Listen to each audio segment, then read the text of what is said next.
One day, Mrs. Brown left Paddington outside Crumbold and Ferns so that he could do some secret Christmas shopping on his own.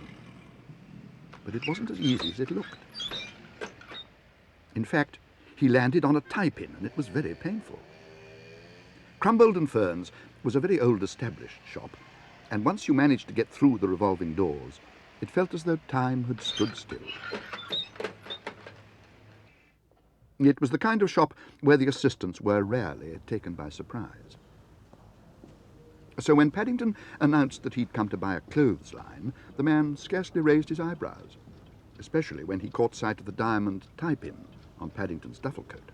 "Perhaps," he said, "you would like to consider one of our special expanding clotheslines, sir, as used by some of the best families in the country. You'd be surprised if I told you the names of some of our customers." "Mine's for Mrs. Bird," said Paddington. "I'm buying her a new one for Christmas. Hers broke the other day." "Well, we can't have that, sir. Perhaps you'd like to test it. I'm sure it won't let your Mrs. Bird's washing down." "Thank you very much," said Paddington. "It couldn't be more simple. The box contains over 100 yards of best clothesline, and as you pull, it unwinds itself. Then when you've finished, you simply... Oh, dear me. Mr. Wainwright, have you seen a young bear gentleman wearing a blue duffel coat go past? He went that way, towards the China department. Sounds as though he's arrived. Oh, my goodness. Follow that box." Paddington helped himself to a bullseye. The clothesline had turned out to be much longer than he'd expected. Now he was lost, and he definitely felt in need of some refreshment. "Ah, there you are," said the assistant. "I suppose you realize you've tied everyone up in knots. What have you done with the end of the line?" "It's here," said Paddington. "At least, it was a moment ago." "What was that?" asked the assistant. "I said it's here. Here." The assistant stared at him. For some strange reason, he seemed suddenly to have lost the use of his hearing. "Do speak up," he exclaimed. "I can't understand a word you're saying."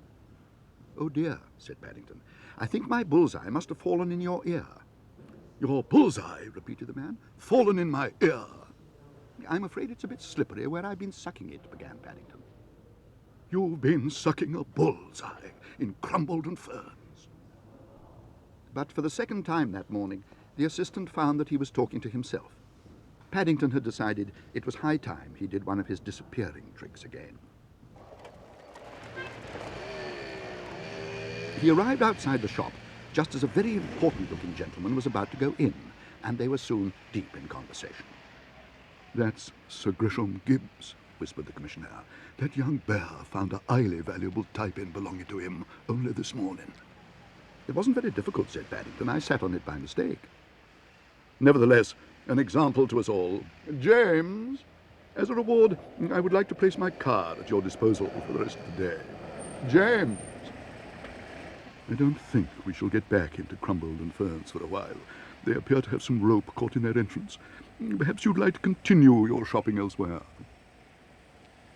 "I think that would be a very good idea, Mr. Gibbs," announced Paddington, "especially if James can find a clothesline shop without revolving doors that sells bullseyes as well.